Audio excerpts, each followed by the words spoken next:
Welcome, what is up? Thank you for tuning back into the Counselor. Of course, I am Chris Chaos here with the 411 for Raw in Omaha. 9/4/17 is today's date. Interesting. I was thoroughly interested and entertained. Yes, I am entertained by all of Monday Night Raw tonight, with a couple of exceptions. Now, I'll get to that later. We get a title match, we get a cage match, and just right off the bat, we get John Cena versus Jason Jordan, which I know some people are going to say, but it was a decent match. 20 minutes or so, give or take, and, a lot of back and forth, it was a very competitive match. And this only does good for Jason Jordan. Now, other people will probably say that this is going to be bad for Jason Jordan. But those people are wrong. I'm telling you exactly how it is. He needed that rub on live TV against the guy. John Cena is still the guy. And he's going to be the guy until he decides that he don't want to be the guy. It just is what it is. And then Roman comes out and, they have their back and forth again. Roman was well prepared this time. He was more loose. He was more confident. I could see the confidence just oozing out of him. And he didn't say much. But, he delivered home the fact of, Cena, you're scared of me, you don't want to fight me, blah, blah, blah, do it now, do it now, do it now. And John just backs up. It's like, I'm not playing your game. It's interesting TV. Alright, I dig it. Ooh, yeah. I have to do it because, of course, I'm wearing the Macho Man shirt anyway. Sheamus and Cesaro against Slater and Rhino, because Slater's got kids, damn it, and he needs to be on Raw. He needs that payday. Of course, Sheamus and Cesaro win. Tag champs were on commentary, which was, it was pretty interesting. I anytime I get either Seth Rollins or Dean Ambrose on commentary, I dig it. So, there you have it. And then we had both of them, so it made it even better. The Intercontinental Title match, I don't exactly love the placing of the match. Knowing that there's a cage match later, and I feel like the cage match should be the last match, just on a Raw.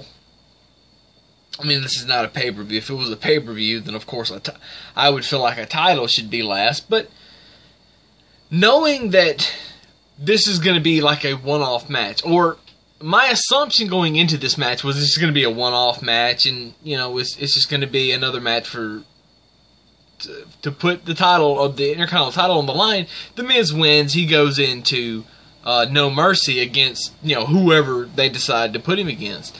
But him and Jeff Hardy had a really good match, and I am going to say this. I've said this time and time in the past. Had I been able to buy stock in Mike the Miz Mizanin when he was on the Real World, and I was in high school, so I didn't exactly have a lot of money. I think I was in high school. I can't remember what year that was, like 2001 or 2002, something like that. Anyway, the year slips me, but I would have put everything I had into buying Mike Mizanin stock, even then, and I would have continued to do so for the last, 15 or 16 years, however long it's been, since I have known about who this person, Mike Mizanin, is. Because it just, it just clicked to me. When I remember very, very, very well watching him on the Real World going, I'm pulling for this guy. I think he can do it. I hope he gets a job with WWE. I think it was still F at the time, so it had to have been early 2002 or 2001. At least, anyway. And his stock to me just keeps rising. The Miz just keeps doing better and better and better. And it makes all the sense in the world. Look at all the people that he's worked in his career and all the people that's been in his ear. And they mentioned, and Michael Cole mentioned Ric Flair teaching him how to do or giving him the figure 4 leg lock, which still, I don't think it's brought up enough for my taste. But anyway, look, The Miz is just, I could go on and on about The Miz, but I won't. I won't bore you. Nice Gulak Dar versus Cedric, Grand Metalik, and Enzo. Babyfaces win. Enzo cuts this long, drawn-out promo that I missed probably 3/4 or something because I went to the bathroom and I took as much time as I possibly could in the bathroom before I got out, and he was still talking. I'm over it. Balor and Bray promo battle. I love how, you know, Finn pulls out the demon when he has to, when he knows he's got to go to his limits again to beat somebody. So that's his crutch or his bow or whatever, like Bray was saying. So take that away, and what Bray's saying is, you can't beat me without using your crutch. It's an interesting dynamic between the two. I dig it. Let's have something special for No Mercy. Some kind of gimmick match. Let's have some kind of gimmick match. I'm going to have to rack my brain over the next week and see if I can't come up with the perfect gimmick match for them. Not a no disqualification match or a falls count anywhere. And oh my God, not another House of Horrors. Oh my God. Let's do something interesting with these two. Why not? Alexa Bliss and Sasha Banks versus Nia Jax and Emma.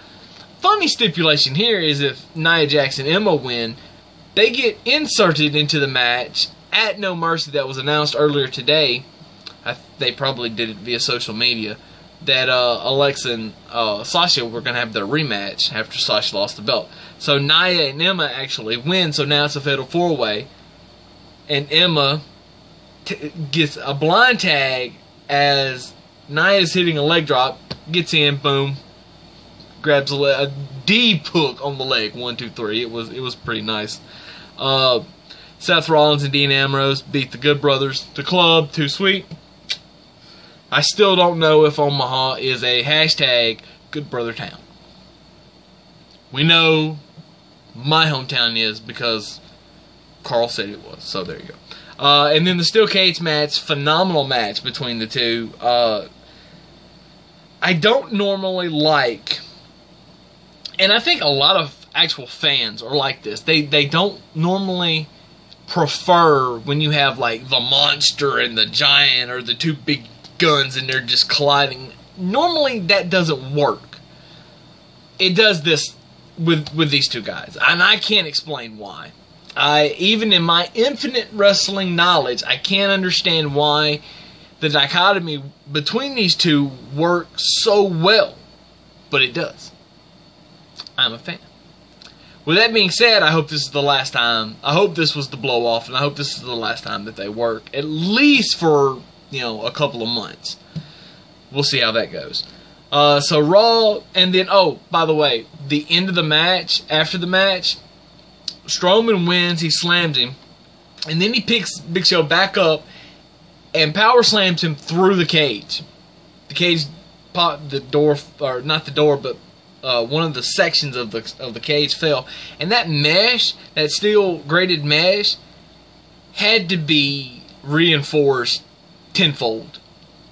To you know, Big Show's not that heavy anymore. He's only like 370 or 380, something like that, instead of being like 480 or 450.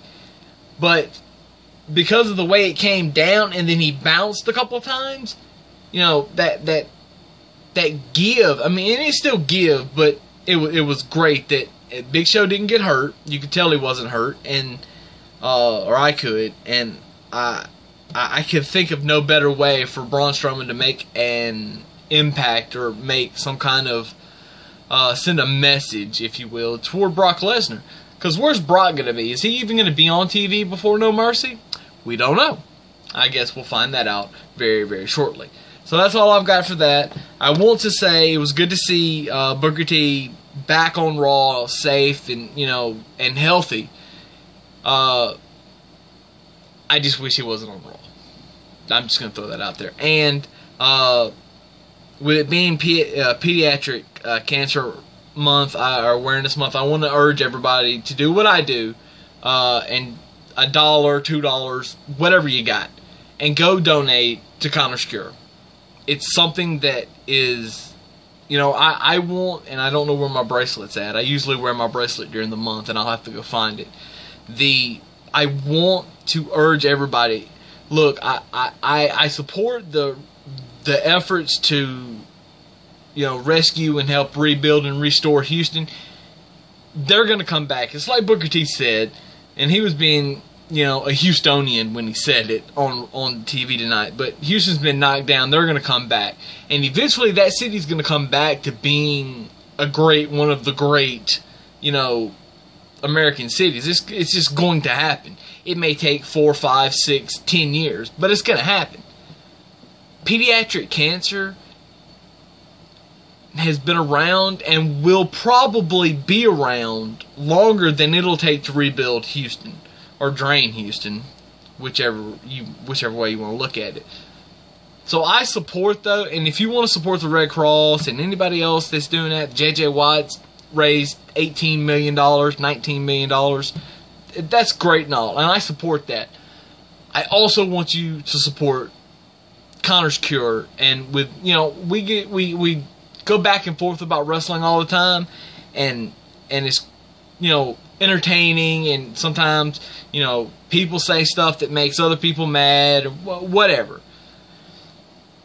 The WWE does a fantastic job at putting their time and efforts and researches into Make-A-Wish and Connor's Cure, creating Connor's Cure, and Be a Star and other things that they do that they don't get enough credit for, that I love giving them credit for.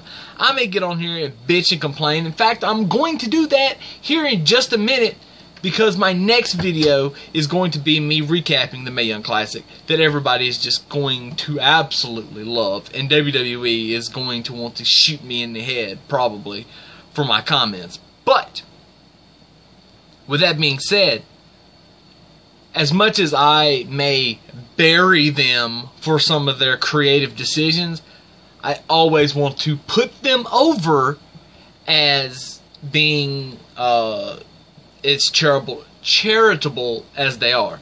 And by the way, I have taken bumps. I can use that vernacular. Some of you can't. Anyway, that's all I've got. Thank you once again for watching. Deuces, as always, and Chaos is out.